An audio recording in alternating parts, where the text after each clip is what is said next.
Hey everyone, my name is Matthew Griffin, better known as the Fanatical Futurist. This morning I've been teaching Year 8 about ChatGPT. I've also been teaching a couple of teachers about ChatGPT.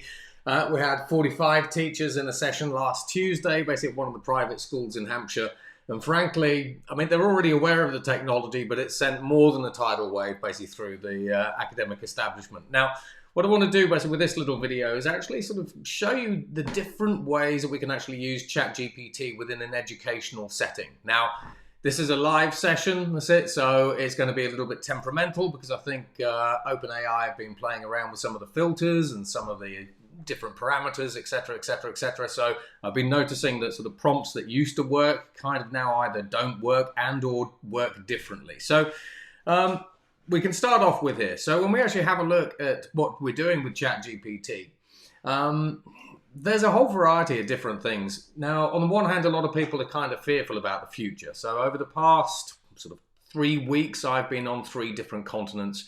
I've spoken with the Vice Minister of the Ministry of Science and Technology in China. I've been to Hong Kong. Basically, I've been to Malaysia and Kuala Lumpur. I've been to Singapore. I've been to Paris a number of different times, etc., etc. And ChatGPT is the one thing that everybody talks about. But they're also increasingly sort of worried about the prospect of automation of the blue-collar workforce, but also the white-collar workforce. So as I've sort of been traveling with my keynotes, I've been noticing that a lot more people are actually, instead of talking about 50% of jobs being partially or fully automatable by 2030, some people have actually been saying it's 100%. I definitely don't think it's 100%, but I think it probably is closer to 90% of jobs that we see today are partially or fully automatable. And there is a difference basically between the two.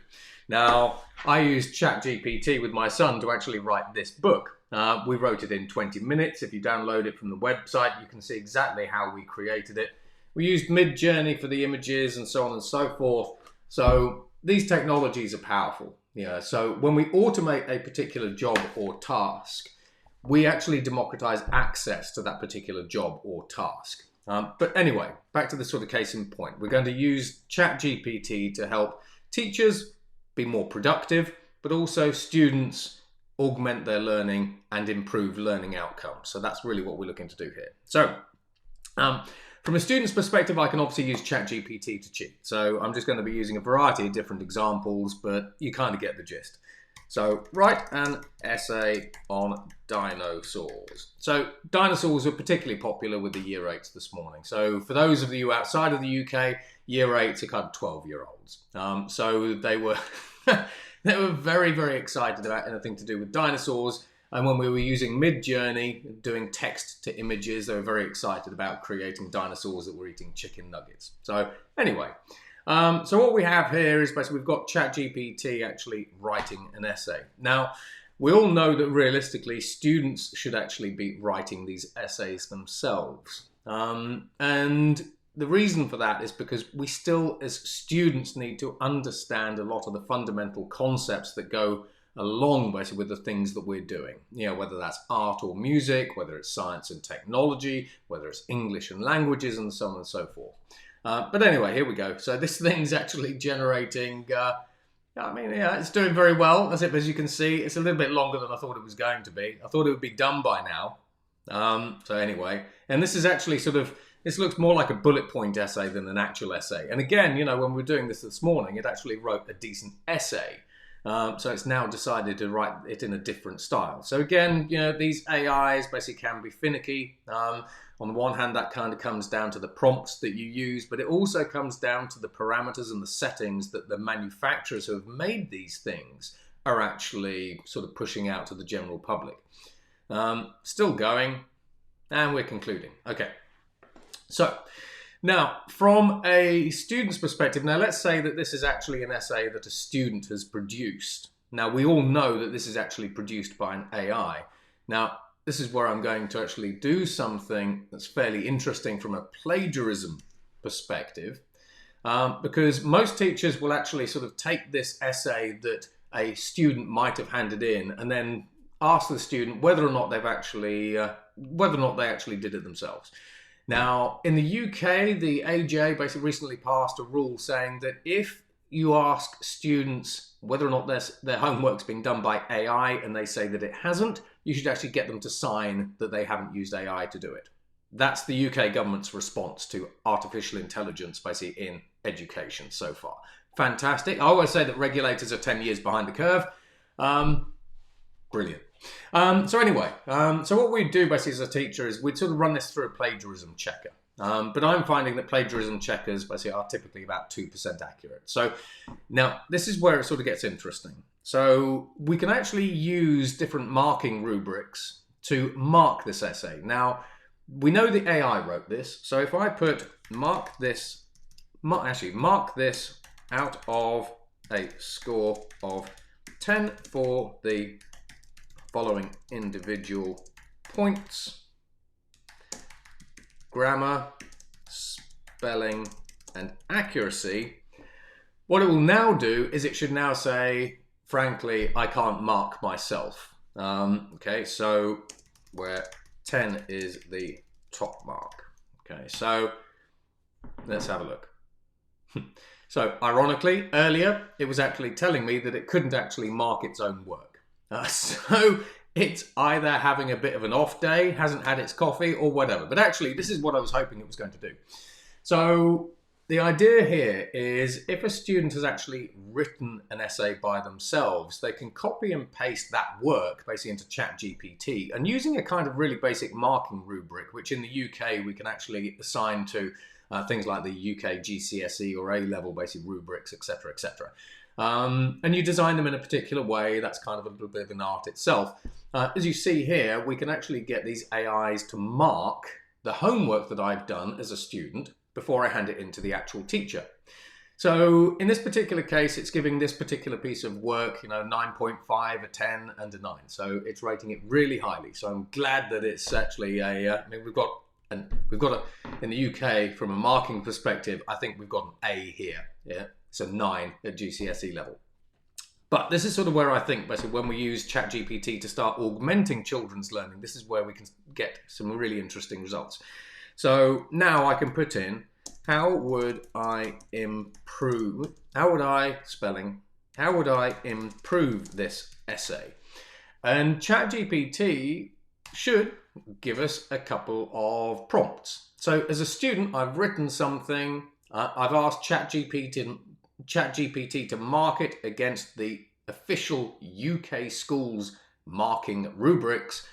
And because it's not a 10 out of 10, I've now asked it how I can actually improve it. And as you can see here, it says expand the introduction, provide more specific examples, discuss scientific controversies, address the cultural impact of dinosaurs, improve the flow and coherence of the essay, enhance the conclusion, proofread and edit it. Okay, so we've actually got, so now what we've done is, as a student, I've actually used ChatGPT to give me some pointers on where I can actually improve whatever work I'm actually looking to do. So that's sort of stage one. Now from a teacher's perspective, I can actually now get it to create a lesson plan. Create a lesson plan about dinosaurs. About dinosaurs. So, one of the things that got teachers the most excited was the fact that we can actually use ChatGPT to create lesson plans. So, you can use it to create any kind of lesson plan, etc., etc., etc. And it'll go off, and this one's generally a long one because they always are. So this is the lesson plan that a teacher would normally produce, done in not much time. Now, ChatGPT is really good at actually kind of creating drafts. So we could argue this is doing 80% of the work for us, and then we just need to proofread it, top and tail it, add in whatever things basically that we actually want to add in as teachers. So for example, the biology teacher last week noted that ChatGPT had actually left organisation out of its lesson plan. So organisation is human organs, that kind of stuff. And when we asked ChatGPT why it had missed it out and to put it back in, it said sorry, and it put it into the lesson plan. Okay, so anyway, it'll just keep going. So if anyone wants a dinosaur lesson plan, then you can just copy it off the screen, or you can do your own. That's it. And I reckon it'll take a little while still to put that lesson plan together, but nevertheless, save me a headache of trying to put together a dinosaur or paleontological lesson plan. And there we go. Now, the next thing I'm going to talk about while ChatGPT is actually doing this, actually it's finished now, is revision notes. So again, from a student's perspective, I can use it to create a set of revision notes. I could say for dinosaurs, but again, you can do anything you like: biology, STEM, photosynthesis, whatever it is you're up to. And you can put in whatever kind of format you want. So depending how you actually learn, I'm sort of more visual typically, but if we're putting in a kind of bullet point revision plan, then here we go. So now what we have, again as students, to improve learning outcomes, I'm using ChatGPT to create a set of revision notes for upcoming exams. Now, there's lots and lots of things, there's lots and lots of iterations and things basically that we can actually do here. But as you can see, you can either add in examples, you could pad it out, you could summarize it further, you could actually create a set of revision notes that are sort of more text-based rather than bullet point-based, and so on and so forth. So that's that. So there's lots of different ways basically that we can actually use ChatGPT in education. We can use it to create controversies. I can also get it to create quizzes if we're going to be teaching students knowledge of dinosaurs or whatever it is that we care about. Keeps going. So maybe we'll do a little quiz next. Now, I did find yesterday, I did this with my 8-year-old daughter. I asked it to create a maths quiz for an 8-year-old. And one of the questions was, what's the value of pi? Now, I don't really think that Pippa actually knows the value of pi as an 8-year-old because most adults don't. Plus, it's an unreasonably large number. But if we do dinosaurs, create a quiz for 12-year-olds on dinosaurs with, I don't know, we'll do five quiz questions. Otherwise, we'll be here all day. Plus, my spelling's off. But here we go. So now we've actually created, if I'm a teacher, I've created a little quiz basically for my class. Sometimes it generates it with the answers, sometimes it doesn't. But you could put in, and include the answers at the end of the session if it doesn't actually put the answers in. And then the next thing that I've been talking about at schools, etc., basically is as we use these tools to automate one job, one set of tasks. Here we go, it's got an answer key.